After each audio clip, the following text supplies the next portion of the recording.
Welcome back to our channel. In this video, we'll guide you through the process of unblocking event invites from someone on Facebook using your PC. Let's get started. Step 1. Open Facebook by launching your preferred web browser and visiting the Facebook website. Step 2. Click on your profile picture located in the top right corner of the screen. Step 3. From the drop-down menu, select Settings and Privacy. Step 4. Click on Settings. Step 5.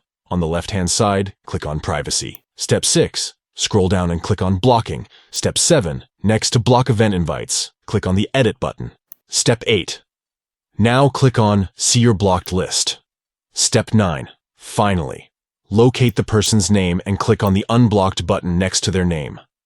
By following these simple steps, you can easily unblock event invites from someone on Facebook, allowing you to receive and respond to their invitations again.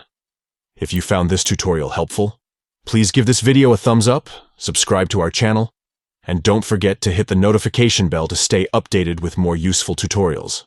Thanks for watching.